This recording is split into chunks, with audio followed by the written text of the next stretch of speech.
પાકિસ્તાનની બીજી વાત તો અત્યારના સંજોગોમાં બહુ ઇન્ટરેસ્ટિંગ છે. તો અમે ટોયોટો કાર હતી તો એક જગ્યાએથી બીજી જગ્યાએ જવાનું હતું પીએમના રેફરન્સમાં. તો મેં ગાડીમાં જોયું તો ડ્રાઈવરની સીટ પાસે એક ગુજરાતી પુસ્તક પડેલું. મેં તું કાં ભાઈ ગુજરાતી છો? એટલે પાછળ જોયું, મને કે ઊભા રહ્યો એમ કરીને ગાડી સાઈડમાં લઈને ઊભી રાખી દીધી. મેં કીધું આને કંઈક આપણું ઊંધું પડી ગયું હશે. તો કે ના બહાર આવો ને જરા. मैंने कहा क्या काम है भाई, क्यों बाहर निकल जाना है ना? नहीं एक बार आओ, मेरा कपड़ा अच्छा नहीं लगे, मैं आपको भेजना चाहता हूँ. तो मैं तो ખુશીથી ભેટો. તો કે બહુ યાદ આવે છે ઇન્ડિયાનો અમારો જમાનો. પણ હવે બચ્ચાઓ અહીંયા આવી ગયા, મોટા થયા એટલે એ લોકો છોડતા નથી.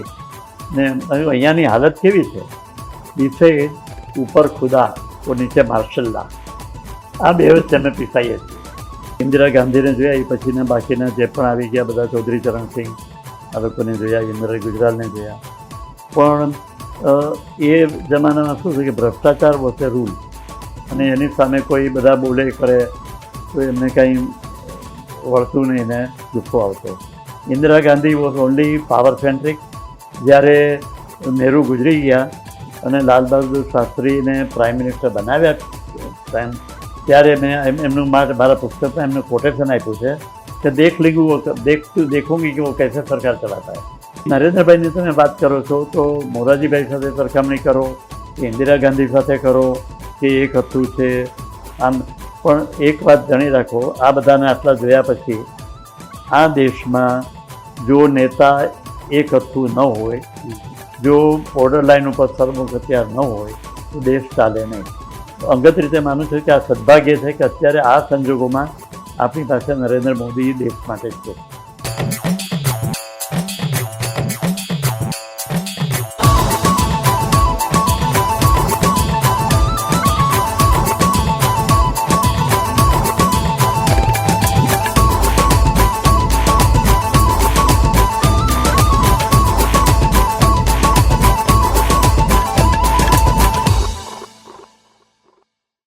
આપણી વચ્ચે આજે કુંદનભાઈ રમણલાલ વ્યાસ, દિગ્ગજ પત્રકાર ઉપસ્થિત થયા છે.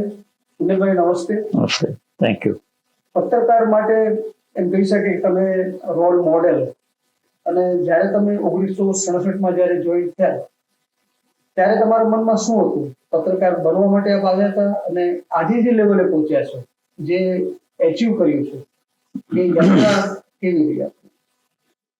પત્રકારત્વમાં કેવી રીતે જોડાયો એ મહત્વનું છે. મને પહેલેથી લખવાનો અને વાંચવાનો શોખ હતો અને 1961માં અમારા મુંબઈમાં જ્યાં રહું છું ત્યાં બાજુમાં જ એ લોકતંત્ર નામનું એક સાંજે દૈનિક હતું.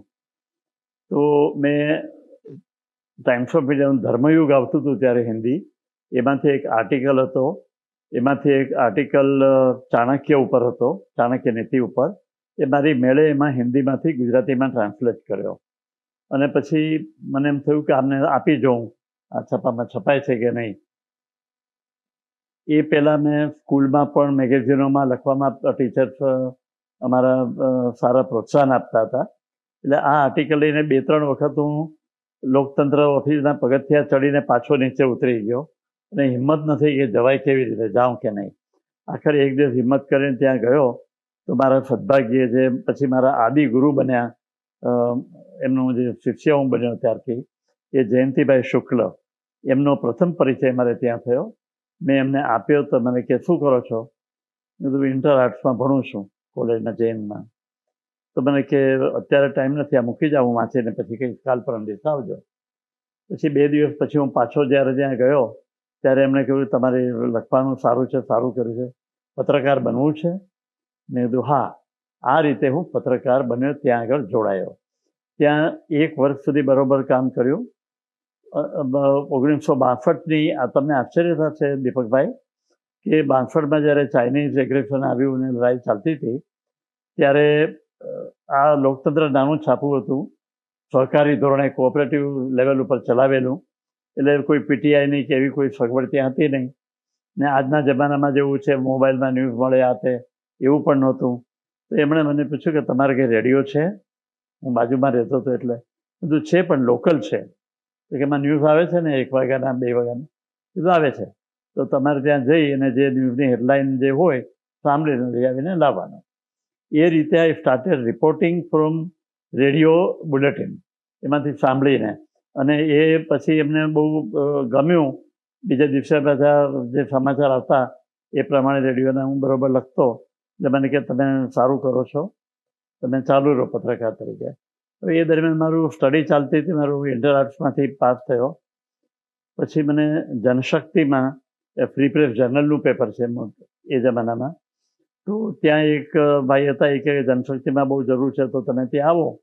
હવે એ દરમિયાનમાં જયંતિભાઈ શુક્લ આ છોડી ગયા હતા લોકતંત્રનું આખું તંત્ર, બીજા બધા બદલાયા હતા માલિકો, એટલે હું ત્યાં આગળ ગયો. લોકતંત્રમાં મને 100 રૂપિયાનો પગાર હતો મહિનાનો, અને જનશક્તિ ફ્રી પ્રેસ ગ્રુપ એ લોકોએ મને 160 રૂપિયાનો પગાર આપ્યો. પણ એ ઓછા પડે એટલે સ્ટુડન્ટ તરીકે તમે વ્યક્તિ વિશેષ લખો, બીજું કાંઈ લખો તો 15 રૂપિયા એક કોલમના એ પણ મળતા હતા. હવે ત્યાં મેં 63થી લગભગ 1 વર્ષ ત્યાં કામ કર્યું. ત્યાં વ્યાપારમાં એ જમાનામાં મહારાષ્ટ્ર સરકાર PIB તરફથી પિકનિક કરતા હતા પત્રકારોની, તો એ જનશક્તિમાંથી હું પિકનિકમાં ગયો. ત્યાં વ્યાપારના આસિસ્ટન્ટ એડિટર હતા શશિકાંત વસાણી, એ પણ ત્યાં આવેલા, એટલે મારે એમનો પરિચય થયો. મને કે શું કરો છો, આમ છો તેમ છો, જનશક્તિમાં તો તમારે વ્યાપારમાં આવવું હોય તો આવજો. એ દરમિયાન હું ગ્રેજ્યુએટ હતો, થઈ ગયેલો, અને મારે લો કરતો હતો હું. તો બીજા દિવસે મળવા ગયો, તો તંત્રી જે પાછા મારા ઘણું મને શીખવાડ્યું એ ગિલાણીભાઈ, વ્યાપારના તંત્રી, બહુ સજ્જન, જયંતિભાઈ શુક્લ જેવા, એમને હું મળ્યો. એટલે એમને પૂછ્યું શું કરો છો, પછી કે મેં તો લોની પરીક્ષા આપી છે. તો કે પરીક્ષા તમારી પતી જાય પછી આવો, પણ અહીંયા આવ્યા પછી રજા નહીં મળે વાંચવાની. કટોકટી કેવી હતી, પણ બહુ સારું હતું. એટલે રિઝલ્ટ આવી ગયું લોનું, પછી હું ત્યાં વેપારમાં જોડાયો. મેં સારું ટ્રાન્સલેશન કરીને ન્યૂઝ એડિટિંગની સારી મને તાલીમ મળી ત્યાં આગળ. એ દરમિયાનમાં મારા કલીગ હતા જયંતિભાઈ દવે, તો એમને અમદાવાદમાં એમની નિમણૂક કરી કે અમદાવાદના વ્યાપારના એક્સપાન્શન માટે ત્યાં હોવા જોઈએ વ્યાપારના પ્રતિનિધિ. એટલે ત્યારે મેં એમને કાને વાત નાખી હતી કે અમદાવાદ તો ઠીક, પણ દિલ્હી જવું હોય તો હું તૈયાર છું, દિલ્હી મોકલો તો. મને એવો શોખ હતો પોલિટિક્સનો, તો કે ભલે જોઈશું. પછી એ દરમિયાનમાં દિલ્હીમાં જગ્યા ખાલી હતી, એટલે 1967માં મને ત્યાં મોકલ્યો. હવે 67ની ઇલેક્શન જ્યારે કટોકટી થઈને ત્યારે મેં ન્યૂઝ એડિટિંગ કર્યું, એમને ગમતું હતું. લાલ બહાદુર શાસ્ત્રી ગુજરી ગયા ત્યારે મને કે તમે ઇન્ટ્રો લખો, એટલે મેં લખ્યું આજનો મંગળવાર ભારત માટે અમંગળ નીવડ્યો. એ પહેલાં શરૂઆતથી જ એમને મને કીધું કે એક્સલન્ટ, ગો હેડ, તમે લખો. પછી વાત થઈ કે 67માં ઇલેક્શન પછી કટોકટી ઘણી બધી પોલિટિકલ થતી હતી, એટલે મને કહે તો તમે દિલ્હી જાઓ, તૈયાર થઈ જાઓ. એટલે વેન્ટ ટુ દિલ્હી. દિલ્હીમાં ન્યૂઝ બ્યુરો હતો, એમાં બહુ પ્રખ્યાત જે INS બિલ્ડિંગ છે ન્યૂઝપેપરનું, ત્યાં આગળ ઓફિસમાં જ રહેવાનું, ને ત્યાં જ જમવાની બધી વ્યવસ્થા કરેલી. ઘરબાર હતા નહીં, હું એકલો ત્યાં ગયેલો. એવી રીતે કેરિયરની શરૂઆત કરી. પણ ત્યારે મારી ખરી ટ્રેનિંગ અને ખરી જે પોલિટિકલ, ઇકોનોમિક બધા રિપોર્ટિંગનું જે તમને ચેલેન્જ હોય એ ત્યાં મને મળી દિલ્હીમાં. કારણ કે દિલ્હીમાં પોલિટિક્સ તો હોય જ, પણ ઉપરાંત ઘણી બધી આખું આઈ વોઝ રિયલી ફોર્ચ્યુનેટ. મારા સદભાગ્યે ભારતના રાજકીય ઇતિહાસમાં જે ઘટનાઓ બની, ઐતિહાસિક ઘટનાઓ, કોંગ્રેસના ભંગાણ પડ્યું, કોંગ્રેસના ભાગલા પછી પ્રેસિડેન્ટની ઇલેક્શન થવાની હતી, વીવી ગિરીએ ચેલેન્જ કરી હતી, એ બધું નજરે જોવાનું નો અનુભવ થયો. સર, સૌથી રોમાંચક, તમે તો આવી ઘટનાઓની હારમાળા જોઈ હશે, જીવન સાક્ષી, સૌથી રોમાંચક ઘટના અને એનું રિપોર્ટિંગ જે તમને જીવનભર યાદ રહી ગયું અને તમને ક્રેડિટ આપ્યું હોય એવું કહ્યું? 2-3 ચીજ એવા અનુભવ હતા. એક તો આજે કોંગ્રેસમાં ભવ્ય ભંગાણ, ગ્રાન્ડ એલાયન્સની સામે બધા રાજકીય પક્ષો એક બાજુ જોડાયેલા કે ઇન્દિરાને હટાવો, અને ત્યારે ઇન્દિરા ગાંધીએ ગ્રાન્ડ સ્પ્લિટ કરી કોંગ્રેસમાં. એ વખતે જે ધમાધમ ચાલતી હતી, અને જંતર મંતર રોડ ઉપર કોંગ્રેસની એક ઓફિસ હતી, ત્યાં કાર્યાલય હતું, ત્યાં આ લોકોની મિટિંગ રાત આખી ચાલતી હોય. હું અને મારા મિત્રો ત્યાં આગળ આખી રાત બહાર લોનમાં બેસીને અમે ઇંતજાર કરીએ કે કોણ બહાર નીકળે ને કેની પાસે કોટ લેવાય, અને પછી બીજે દિવસે રિપોર્ટ લખાય, એ સૌથી રોમાંચક વાત હતી. એ પછી એવી બીજી ઘટનાઓ બની છે. હું વોરમાં 71ની વોરમાં ગયો, ત્યાંનો પણ અનુભવ સારો મળ્યો. પણ આ કોંગ્રેસની સ્પ્લિટ વખતે રાજકીય જે ક્રાઇસિસ કહેવાય, કોની પાસેથી લેવા સ્કૂપ કેવી રીતે ખબર પડે, એ દરમિયાન ઇન્દિરા ગાંધીએ સોશિયાલિઝમની શરૂઆત કરી, બેંકોનું રાષ્ટ્રીયકરણ કર્યું, પછી માજી રાજવીઓના જે પ્રિવી પર્સીસ હતા, સાલિયાણા હતા, એ બધા રદ કર્યા. આ કટોકટીમાં બધાને મળવાનું, જોવાનું, રિપોર્ટ કરવાનો એક અનુભવ હતો. અને સદભાગ્યે ત્યાં જન્મભૂમિમાં અને ફૂલસાબ કચ્છમિત્રમાં દિલ્હી દરબારની કોલમ ચાલુ કરાવી. દિલ્હી દરબાર એમાં જે રિપોર્ટ લખતા હતા બિહાઇન્ડ ધ સીન, તો મને યાદ છે કે અમારા ટ્રસ્ટીઓમાં ચિમનભાઈ શાહ હતા, સોલિસિટર અને ચેરમેન હતા.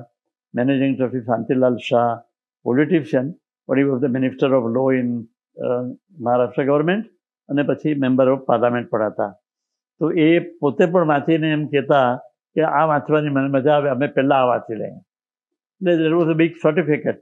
આ વખાણ કરવા માટે નથી મારા, પણ એક આપણને પ્રોત્સાહન મળ્યું. એટલે મારા સદભાગ્યે જેટલા ટ્રસ્ટીઓ, માલિકો, તંત્રીઓ, જેમના હાથ નીચે મારે કામ કરવાનું થયું, એમના પ્રોત્સાહન અને માર્ગદર્શન બે મારી કારકિર્દીમાં આજે જે છીએ એ એમને આભારી છે. આપણે મોરારજી દેસાઈ, કુંદનભાઈ, પહેલા ગુજરાતી વડાપ્રધાન, આપે એમને પણ ખૂબ નજીકથી જોયા છે, એમના વિશે કોઈ સારી વાત કંઈ? મોરારજીભાઈ પ્રાઇમ મિનિસ્ટર હતા, એ કટોકટીનો જમાનો હતો, ત્યારે આખરે એમણે મુદત પૂરી કર્યા વિના પણ રાજીનામું આપ્યું. પણ એ પહેલાં મહત્ત્વની વાત એ છે કે ગુજરાતમાં નવનિર્માણ આંદોલન ચાલુ થયું હતું, ને એમાં બધાને કમ્પલસરી, જે ચિમનભાઈ પટેલ ત્યારે હતા, અને ભ્રષ્ટાચાર સામે વિદ્યાર્થીઓએ આંદોલન શરૂ કરેલું કે કોંગ્રેસને હટાવો, ઇન્દિરા ગાંધી હટાવો તો પછી આવે, તેથી ચિમનભાઈને હટાવો. એ ઘણા સ્લોગન ત્યારે પણ બોલાયેલા, બધું ચાલતું હતું. ત્યારે વિદ્યાર્થીઓ આપમેળે સ્વયંભૂ આંદોલન હતું, અને બધાને ફોર્સ કરતા હતા એમએલએને કે તમે રાજીનામું આપો, એટલે કમ્પલસરી ઇલેક્શન કરવી પડે. એક અભિપ્રાય ત્યારે એવો હતો આપણા ટ્રસ્ટી મંડળમાં પણ કે કોન્સ્ટિટ્યુશન પ્રમાણે તમે આઉટ ઓફ વે જઈને વિધાનસભ્ય જે હોય એના ઉપર દબાણ ન કરી શકો કે તમે રાજીનામું આપો. જે ટર્મ છે 5 વર્ષની પૂરી કરે પછી તમે ચૂંટાવો. અને Indira Gandhi was also saying કે અમે નહીં નમીએ, કે ચિમન પટેલને કાઢો ના કાઢો, વાત જુદી થઈ. હવે આ તબક્કે મોરારજીભાઈએ દિલ્હીમાં હતા ત્યારે એમણે આમરણાંત બધો શબ્દ ખોટો છે, અનિશ્ચિત કાળના એમણે અપવાસ શરૂ કર્યા હતા. ફાઈ રાજેન્દ્ર પ્રસાદ રોડ ઉપર રહેતા હતા, અને ત્યાં એમણે કીધું કે હી વોઝ ડિમાન્ડિંગ કે વિધાનસભાનું વિસર્જન થાય અને તાત્કાલિક ચૂંટણી વિધાનસભાની કરવી જોઈએ નવેસરથી. બહુ ક્રુશિયલ ઇસ્યુ હતો, અને એમાં ઇન્દિરા ગાંધીની મોટામાં મોટો સેટબેક થાય, એટલે they said will not do it. અને રોજ સાંજે મોરારજીભાઈના ઘરે પ્રાર્થના સભા થાય, એમાં બધા જે કોંગ્રેસ, સંસ્થા કોંગ્રેસ, પછી ઇવન ઇન્દિરા કોંગ્રેસ, એના સભ્યો ત્યાં આવતા, અને બીજું કાંઈ જ ન હોય, ખાલી પ્રાર્થના સભા થાય, પ્રાર્થના થાય, અને બધા વિખેરાઈ જાય. હવે હું પણ ત્યાં રોજ જતો હતો જોવા માટે, કારણ કે મોરારજીભાઈ હોય અને આટલી મોટો ઇસ્યુ હોય તો આપણે જવું જોઈએ. અને મારી સાથે મારા સિનિયર કલીગ હતા રઘુનાથન કરીને, એ પણ અમે બંને જતા ત્યાં આગળ. હવે 4-5 દિવસ સુધી ચાલતું આવ્યું. પછી એમ થયું કે આ તો કંઈ વચ્ચેની રોજ ચાલવાની છે આ વાત. ત્યાં જઈને રિપોર્ટ લખવાને પાછા ઓફિસે આવીએ ત્યારે CID વાળા આવીને અમને પૂછે કે અંદર ક્યાં બોલાવો, અમે બતાવો રિપોર્ટ લીખતા. તો એ અમે જેમ તેમ કરી દેતા, એ પણ સમજતા કે આ ઇન્દિરા ગાંધીને ફેવરના. પણ એક દિવસ સાંજે અમને હું તમને નામ આપું, મનુભાઈ પટેલ, વડોદરાના મેમ્બર હતા પાર્લામેન્ટના, પ્રસન્ન બદન મહેતા ભાવનગરના હતા. એ બધાની સાથે હું ને મારો કલીગ અમે મળતા હતા. તો કીધું શું લાગે છે આ ક્યાં સુધી ચાલશે? તો કે નહીં, જલ્દી પતી જશે. હવે તો કેવી રીતે પતે? તો કે જુઓ, હવે ઇન્દિરા ગાંધી કોંગ્રેસના બધા સભ્યો અહીંયા આવવા લાગ્યા છે, રખે મોરારજીભાઈને કાંઈ થાય તો ઇન્દિરા ગાંધી જાય, પ્રોબ્લેમ થઈ જાય, એટલે એને નમતું જોખવું જ પડશે. તો મેં કીધું આ તો સારું હતું, તો એવું થઈ જાય તો સારું. ઓફિસમાં આવ્યા અને મારા કલીગને મેં પૂછ્યું તો કે મેં કીધું આ તો લખવું જોઈએ. તો કે ડેન્જરસ છે, યુ ડોન્ટ નો, પણ આપણે લખી નાખીએ. એટલે પછી અમે લખ્યું કે ઇન્દિરા ગાંધી નમતું જોખશે અને આવતીકાલે રવિવારે સાંજે 4 વાગે પારણા થશે, લીંબુનું પાણી પીશે. હવે આ સમાચાર બધામાં છપાઈ ગયા, ફૂલછાપમાં છપાઈ ગયા. પછી ફૂલછાપમાં બધા કોંગ્રેસના નેતાઓએ ત્યાં આગળ ફોન કર્યા હર્ષુભાઈ સંઘાણીને કે આ રાજાપાઠમાં હશે તમારો રિપોર્ટર, કોઈ દિવસ ઇન્દિરા ગાંધી નમતું જોખશે નહીં, પ્રેસ ક્લબમાં જઈને આવી ગયો છે એટલે રાજાપાઠમાં લખ્યું હશે. એ બધું મને પછી ખબર પડી. મુંબઈમાં પણ હાહાકાર હતો કે ન થાય ન થાય ન થાય. પણ તે દિવસે સવારે રવિવાર હતો, હું બરસાતી એટલે ઉપર બીજા માળે ઘરમાં હું ને મારી વાઈફ ચા પીતા હતા અને સ્ટેટમેન્ટમાં મોટું હેડિંગ હતું, ઇન્દિરા ગાંધીએ કેરાલામાં સ્ટેટમેન્ટ કર્યું હતું કે આઈ વિલ નોટ સરેન્ડર. અને એની બાજુમાં જો તમે જોશો સ્ટેટમેન્ટમાં એ જમાનામાં તો બોક્સ હતો, બોક્સમાં રતુભાઈ અદાણી, જીવરાજભાઈ મહેતા અને રસિકલાલ પરીખ એ લોકોનું સ્ટેટમેન્ટ હતું કે not even a dog will bark in the streets of Gujarat. જો મોરારજીને કાંઈ થાય તો ગલીનું કૂતરું પણ ભૂખશે નહીં, કરશે નહીં. મેં કીધું હવે આપણી નોકરી ગઈ. મારી વાઈફને મેં એમ કહ્યું નોકરી ગઈ, ખાવાની મજા ન આવી, અને કીધું હવે આપણે આ ખોટા પડી ગયા અને ગડબડ થશે બહુ. ઢીલા પગે હું મારી નાની ગાડી હતી હેરાલ્ડ, ઓફિસમાં જ્યારે પહોંચ્યો ત્યારે આગલી રાતે મેં 1-2 મિત્રોને વાત કરી थी, देखा कल हो जाएगा. कि पागल हो गया, नहीं होगा, तो हो जाएगा. तो ऊपर थी कोई बूम मारी, अरे व्यास तेरा स्टोरी स्कूप हो गया. मैं तो क्या हो गया? तो हो गया, जाओ. भाग गया, 4 वागे पारણા થઈ ગયા. क्या ઇટ વોઝ અ લક. એમને ટીપ ઓફ આપ્યું હતું, આશા આપી હતી, ઇટ વોઝ અ લક. અને પછી ફૂલછાપમાં એ લોકોએ પહેલે પાને મારો ફોટો છાપ્યો, પહેલી વાર છપાયેલો ફોટો, કે ગઈકાલે જે બધા નેતાઓ અમને કહેતા હતા આ રાજાપાઠમાં છે ને એ લખવા બેઠો છે એમ કરીને, પણ એમને બધા ઇનામ આપવા માટે બધાએ ઓફર કરી કે અમે એને ઇનામ આપીએ ભાજકોએ. તો કે કોઈએ નહીં આપવાનું, અમે 1001 ઇનામ અમારા રિપોર્ટરને મોકલીએ છીએ. અને મને પહેલું ઇનામ ફૂલછાપમાંથી એવું મળેલું. આ એક મોટો પ્રસંગ છે, આઈ નેવર ફોરગેટ. સાહેબ, તમારી કારકિર્દી દરમિયાન તમે અનેક દેશોની મુલાકાત લીધી છે, એઝ એ સ્ટેટ ગેસ્ટ તરીકે, પત્રકાર તરીકે, એની કોઈ સરસ વાત કે રોમાંચક વાત હોય? સૌથી વધારે બીજા બધા દેશોમાં તો જે હોય વાટાઘાટ કરવા માટે પીએમ સાથે ગયા હોઈએ, ફાઇનાન્સ મિનિસ્ટર સાથે. હું પાકિસ્તાન ગયેલો ત્યારે વીપી સિંહ આપણા ફાઇનાન્સ મિનિસ્ટર હતા, અને ત્યાં એમણે જે વાટાઘાટ કરી કે ભાઈ અમે આટલી છૂટ આપશું વ્યાપારમાં તે કરીને, તો જેટલું ગ્રુપ હતું પત્રકારોનું એમાંથી મને વ્યાપારનું બેકગ્રાઉન્ડ હતું અને મને એટલી હોંશ હતી કે મારે કંઈક આમાંથી કરવું જોઈએ. એટલે વીપી સિંહને મેં કહ્યું કે ભાઈ મારે એમને પાકિસ્તાનના ફાઇનાન્સ મિનિસ્ટરને મળવું છે. તો કે હા ક્યાં કરોગે? મેં કીધું પૂછે કે ક્યાં વાત કરતા કરે. તો એણે કીધું કે 68 જેટલી આઇટમો, 68 આઇટમોની અમે ઇન્ડિયામાંથી છૂટ આપવાના છીએ, ને 2-5 નામને બધા આપ્યા. એ વ્યાપાર વોઝ ધ ઓનલી પેપર કે જ્યાં આખું લિસ્ટ તે દિવસે આવ્યું ન્યૂઝમાંથી, અને પછી ચેમ્બર્સ, જે કોમર્સના ચેમ્બર્સ હોય એ લોકોએ એની નોંધ લીધી કે વ્યાપારમાંથી અમને આ ન્યૂઝ મળ્યા. દેટ વોઝ સમથિંગ પાકિસ્તાન છે.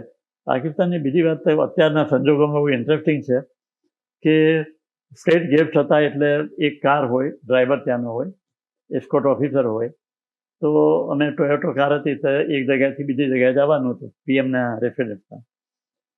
તો મેં ગાડીમાં જોયું તો ડ્રાઈવરની સીટ પાસે એક ગુજરાતી પુસ્તક પડેલું, આ મેગેઝિનની જેમ કંઈ ડિટેક્ટિવ સ્ટોરી ને બધી ગુજરાતી હતી. એટલે મેં કીધું કાં ભાઈ ગુજરાતી છો? એટલે પાછળ જોયું, મને કે ઊભા રહ્યો એમ કહીને ગાડી સાઈડમાં લઈને ઊભી રાખી દીધી. મેં કીધું આને કંઈક આપણું ઊંધું પડી ગયું હશે. તો કે ના બહાર આવો ને જરા. એટલે મેં કીધું ક્યાં કામ હે ભાઈ, ક્यों બહાર જાना है ना? नहीं एक बार आओ, मेरा कपड़ा अच्छा नहीं लगे, मैं आपको भेजना चाहता हूँ. ઓહ, હું તમારે ભેટવું છે મારે તમને. મેં તું ખુશીથી ભેટો. તો કે બહુ યાદ આવે છે ઇન્ડિયાનો અમારો જમાનો, પણ હવે બચ્ચાઓ અહીંયા આવી ગયા, મોટા થયા એટલે એ લોકો છોડતા નથી. ને અહીંયાની હાલત કેવી છે, ઈસે ઉપર ખુદા ઓ નીચે માર્શલ્લા, આ બે વચ્ચે અમે પીસાઈએ છીએ. માર્શલ લો હતો ત્યારે, એટલે કેટલી લાગણી હતી. અને છૂટા પડતા વખતે એમણે એમ કહ્યું કે તમે લખજો તમારા છાપામાં કે સૌરાષ્ટ્ર કચ્છમાં અમારા બધા ઘણા ભાઈઓ છે, મેમણ ભાઈઓ, એને રામ રામ કીધા છે એમ કહેજો. આઈ રોટ ઇટ. અને પછી એનું મને રિસ્પોન્સ આવેલો અહીંયાના વાચકો તરફથી કે તમે મને પૂછાયેલું, બહુ ખુશી થઈ. એટલું સમથિંગ આ એક સારો અનુભવ થયો હતો ત્યાં આગળ. બાકી તો બીજા ઘણા અનુભવ થયા હતા. સૌથી અનુભવ વિશેષની વાત કરો છો તો યુનાઇટેડ નેશન્સમાં મને ફેલોશિપ મળી, ને ત્યાં હું Dag Hammarskjold fellowship was a very big thing, પણ એ મળી ઇમરજન્સી દરમિયાન. એમને એસે લખવાના ઇન્વાઇટ કરેલા. મેં ક્યાંક ન્યૂઝ વાંચ્યા કે તમારી પરિસ્થિતિને તમે એસે લખીને મોકલાવો, એટલે મેં એસે લખીને મોકલી દીધો. મારા મિત્ર શેનોએ મને ઘણી ગાઈડ કરેલો મને. પછી મને ખબર નહોતી, અને યુનાઇટેડ નેશન્સ UNI એમાં એ લોકો રેડિયોના બુલેટિન બધા મોનિટર કરતા હોય.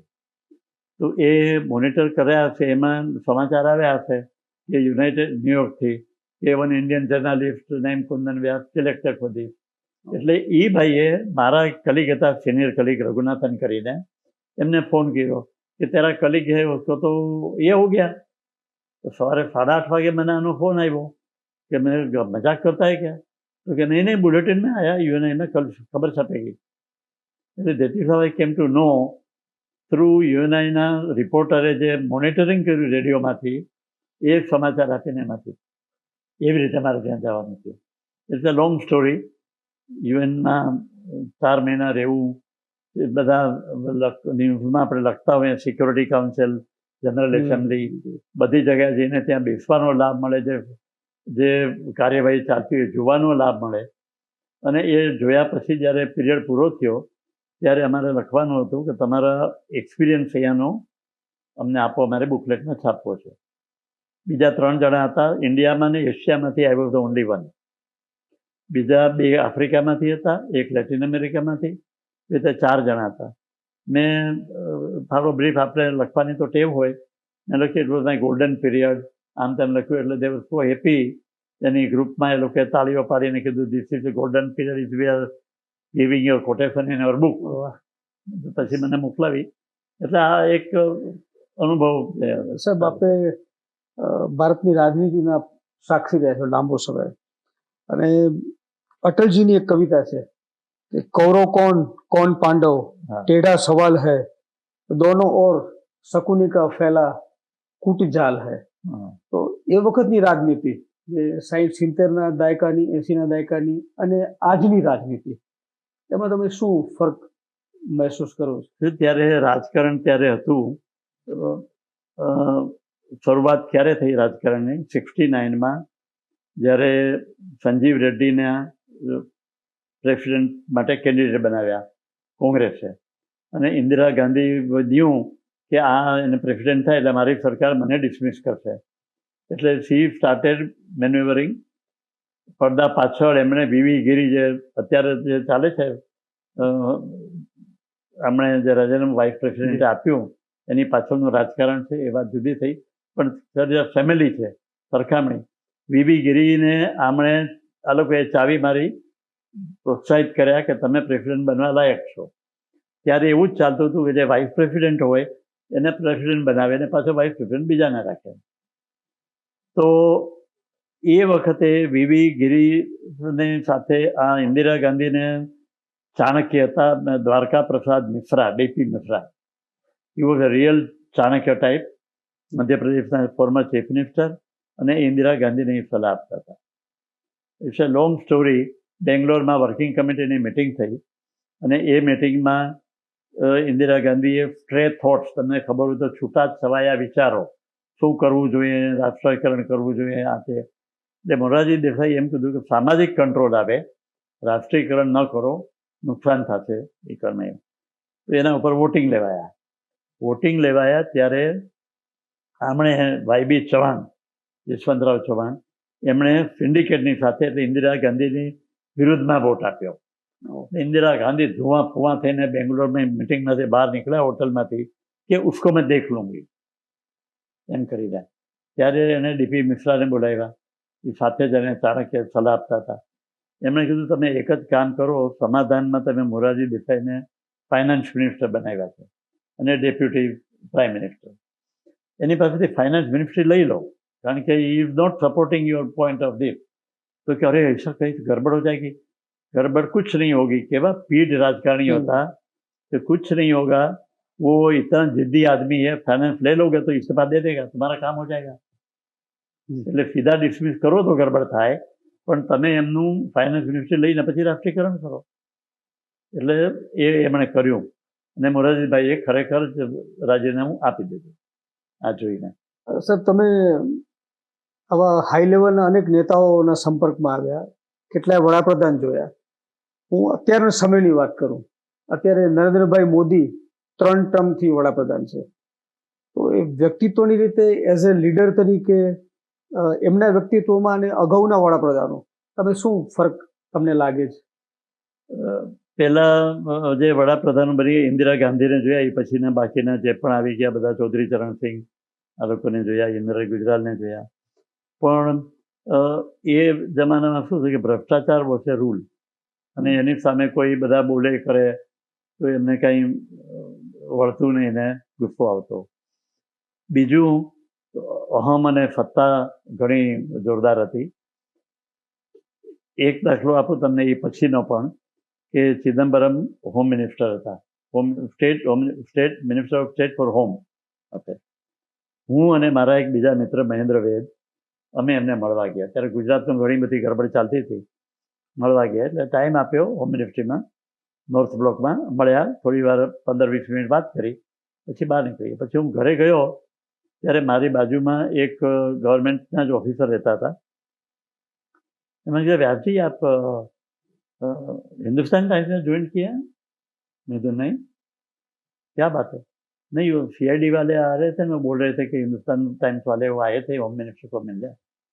એટલે અમે આને મળીને આવ્યા એટલે તપાસ કરવા માંગે બધા પત્રકારો ઉપર કે શું એના શું છે, ક્યાં કામ કરે છે, એની કનેક્શન કેવા છે.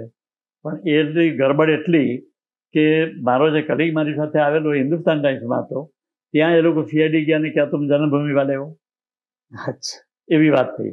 એટલે આજે બધા રિપોર્ટ આપતા હોય આવા અધર જ રિપોર્ટ ના હોય છે આમાં, બીજું કાંઈ નહીં. પણ નરેન્દ્રભાઈની સાથે સરખામણી કરો તો એમને આપણે જેમ મોરારજીભાઈને બધા કહેતા હતા જિદ્દી છે એમ કરીને ભોગવતા હતા, પણ એ બધું એનો પ્રિન્સિપલ. એમણે જો કહ્યું કે કરો રાષ્ટ્રીયકરણ, મારે સુધી ચાલુ રહી શક્યા હોત. રાજીનામું આપી દીધું મોરારજી દેસાઈએ, ત્યારે પણ એ સિદ્ધાંતના નામે આપી દીધું, નહીં તો એ આ ડબલ મેમ્બરશીપની RSSની વાત હતી એટલા માટે. બીજા કોઈ રાજીનામા આવી રીતે આપતા નથી, પણ એમને આપતા સિદ્ધાંતવાદી હતા. Indira Gandhi was only power centric. જ્યારે નહેરુ ગુજરી ગયા અને લાલ બહાદુર શાસ્ત્રીને પ્રાઇમ મિનિસ્ટર બનાવ્યા ત્યારે મેં એમનું મારા પુસ્તકમાં એમનું કોટેશન આપ્યું છે કે દેખુંગી કે वो कैसे સરકાર ચલાતા है. પછી એમને INB મિનિસ્ટ્રીમાં રાખ્યા હતા, બિકોઝ આ લોકોની ડિઝાઇન નહેરુની પણ એવી હતી કે ultimately she can become the prime minister. એટલે એટલો જ વાંક હતો. મોદી નરેન્દ્રભાઈની તમે વાત કરો છો તો મોરારજીભાઈ સાથે સરખામણી કરો કે ઇન્દિરા ગાંધી સાથે કરો કે એક હતું છે આમ.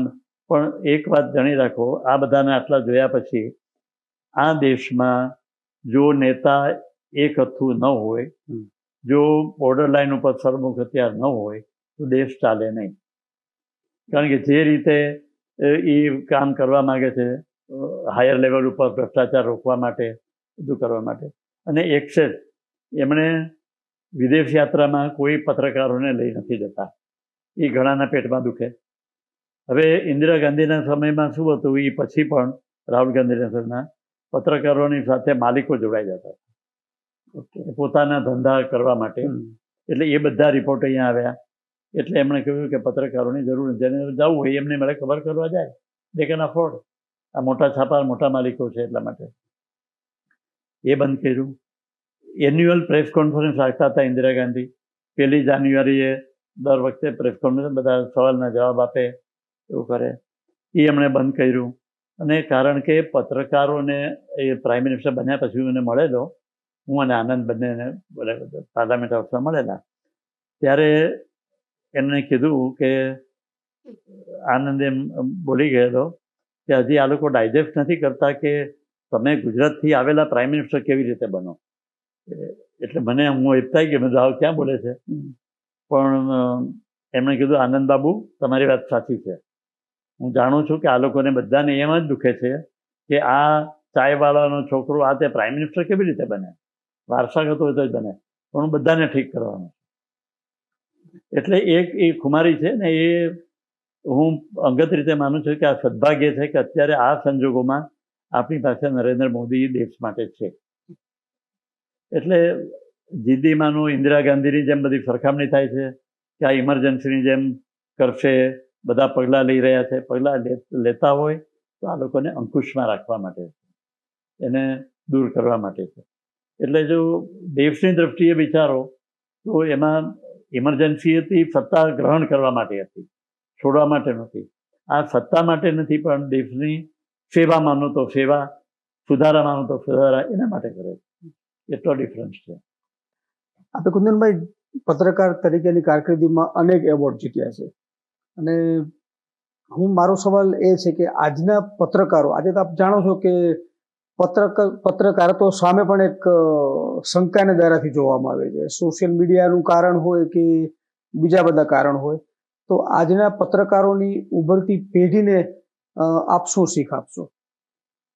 હવે જે નવી પેઢી છે ઘણી વખત તમારા જેવાને મને પણ એમ કહે કે તમે શું મેળવ્યું, વોટ ડીડ યુ ગેઇન, આટલા વર્ષ તમે પત્રકારમાં કર્યા, તમને શું ફાયદો?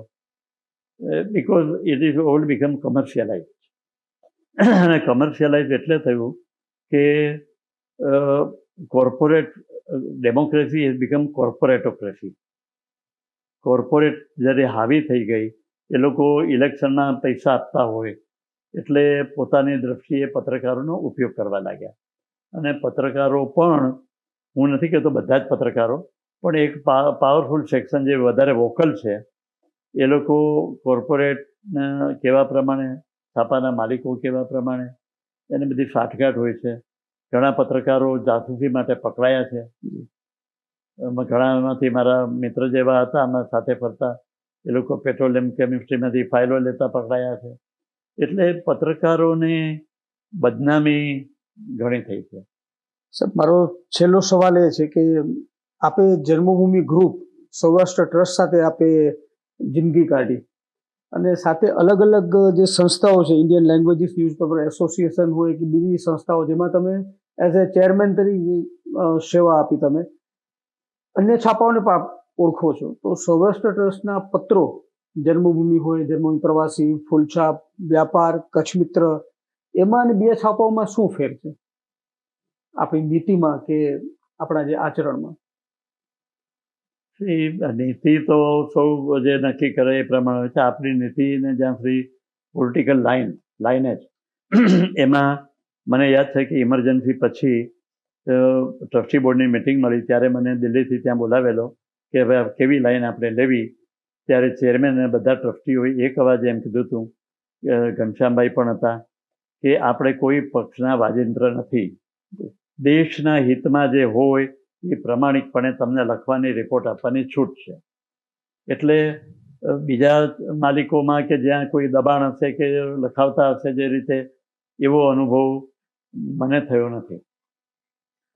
અને બીજા બધા જેટલા છાપાઓ બધા જોયા, ઇંગ્લિશ છાપામાં ઇન્ડિયન ન્યૂઝપેપર સોસાયટીમાં પ્રેસિડેન્ટ રહ્યો, ભારતીય ભાષાઓના સંગઠનમાં 2 ટર્મ સુધી રહ્યો, પ્રેસ કાઉન્સિલમાં ગયા.